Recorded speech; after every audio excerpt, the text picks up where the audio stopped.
the bigger problem to me is the selective nature of what they do and how they tried to justify it by sort of twisting themselves into knots about AR-15s, right? The AR-15s are not the most common firearm used in mass shootings or mass killings. And so they had to retreat back to a new standard, which they said the deadliest mass killings, which is 10 or more killed. If you have to go all the way down their little footnotes to figure out what they're talking about here.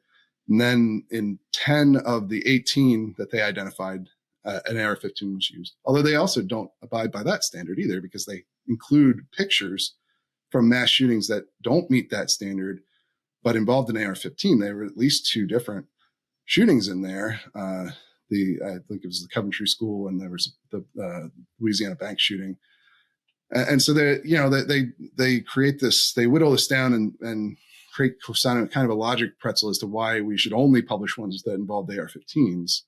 And I think it creates a misleading perception for people. They're trying to argue or give the impression that those shootings are going to look a lot worse than, the Santa Fe high school shooting where somebody killed 10 people with a pump action shotgun, or the Waukesha parade where a man ran over and killed, half a dozen people, or what, to me, it leaves you with an impression that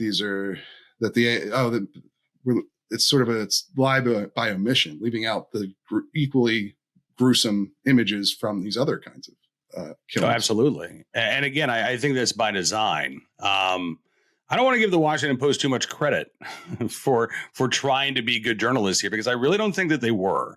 I think that they were trying to be good advocates for a gun ban. And the bottom line is, not only has the Supreme Court said handgun bans are unconstitutional, about 48% of Democrats, according to Pew, I think they're in favor of a gun ban, but nationwide, about 23% of Americans say that the handgun should be banned. So I don't think the gun control lobby, I don't think anti-gun activists within and without the media are focused on a handgun ban. They view an AR-15 ban or a semi-auto ban as something that is much more achievable. And I think ultimately, that's why they focused on AR-15s exclusively, because that's the type of gun that they think they can get a ban in place, right? I mean, all we got to do is get a couple of Republicans to come along, maybe take back the House and the Senate next year. If we keep the White House, then they can put a ban in place. And that's why I think that's why they, they came up with these new standards for the deadliest shootings. That's why they excluded. There was not even, not that I would have found this any more appropriate, but there was not even a comparison between a mass shooting in which an AR-15 was the primary weapon of choice and one in which one was not, right? Right. We're just supposed to take their word for it that it's somehow worse to be killed by an AR-15 than it is to be killed by a 9mm or a .45 caliber handgun. Yeah. And that to me is where their argument, the wheels really fall off, right? Because this isn't about, well, let's make sure that people are murdered in a different way. If that's your goal, you're twisted, man. You've lost the plot, right? The real question is, how do we stop these things from happening? And if that's the question, then banning one type of gun is never going to be the answer, right? That's where you get into the who and the where and the why that the Washington Post really didn't want to talk about. And so I don't consider this to be an act of journalism. I consider this to be an act of activism. And I don't know how successful it will be. Again, when, people who are ostensibly in favor of banning guns, like Fred Gutenberg, say, you know what, this was not the way to try to go about making the argument. I don't think that the Washington Post did even the gun control activists a lot of favors here. Yeah. Yeah. I mean, I don't think it's going to have the intended effect, to be honest. Like, I just don't, it just goes back to this idea that you see pretty frequently in framing of stories about firearms, and especially mass shootings, which is, these other countries have solved it by banning, confiscating firearms. That's the obvious solution. Nobody could possibly think otherwise and be a reasonable person. And therefore, we're just kind of waiting for the tipping point to occur in the United States to when everyone is going to agree with us on this point. And how can we, when is it going to come? How can we get to that? And I think that's where something like this comes in. Well, what if we show people graphic images of murder victims? Maybe that'll accelerate this, because because it's assumed to be that I think the real assumption here, and it's laid out in what Sally Busby wrote, is that people are just ignorant of the effect of this of a weapon on somebody. What a murder looks like, and that if they just saw it,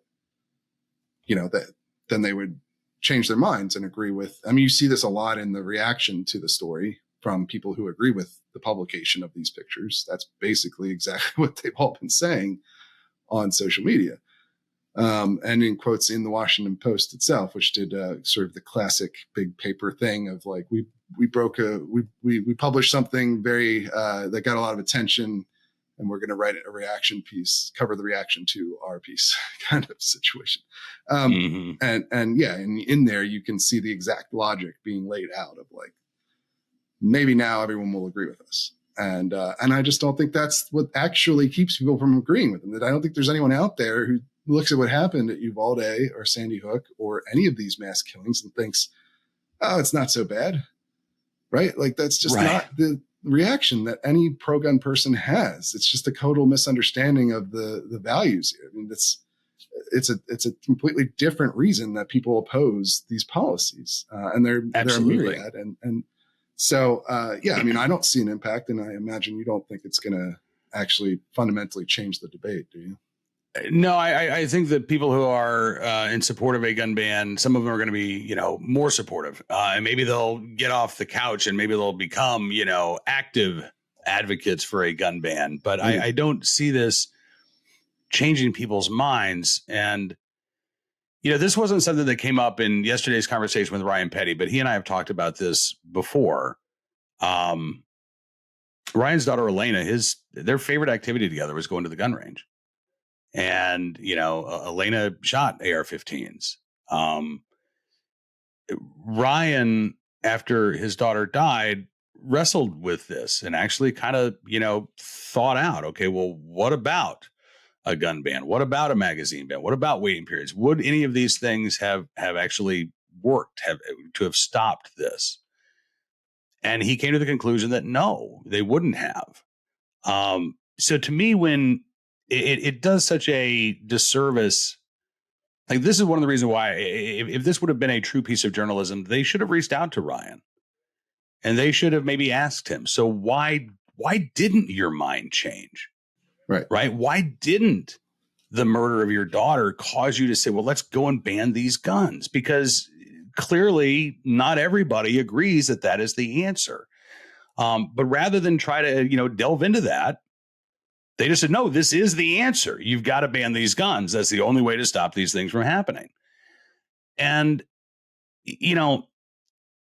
I keep thinking about Ryan, and I keep going back to Ryan because he helped me a lot after my son passed away last year. And we had these conversations about,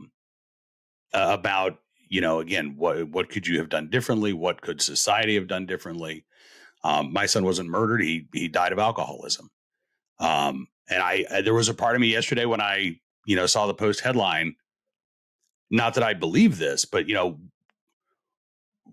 I would find it disgusting if somebody had put a picture of my dead son on a newspaper with, little airplane bottles of booze surrounding him and $5 pints of vodka to make the case that we need to bring back prohibition. It's just a disgusting way of arguing things. And again, it's such a surface level. It's such a shallow argument. And this is a debate that clearly we're having, right? But I don't think the Washington Post wants to have a debate. I think they want to lecture us. And they don't want to understand why somebody like Ryan Petty can lose their daughter and not become a gun control activist. And, Ryan has become a school safety activist. He is very much in favor of doing things that would stop. He believes would be more effective at stopping these things from happening in the first place. He and I talked yesterday about the failures of government in Parkland in particular. And we've seen these failures in Lewiston, saw these failures in Sutherland Springs, Texas. All too often, it's not just that we look back and in hindsight, oh, we should have caught this. It's we look back and say in hindsight, there were failures. Yeah. There were not only opportunities, but there were obligations that were not fulfilled that could have prevented these things from happening. And again, to simplify this, to dumb this down to it's this particular type of gun.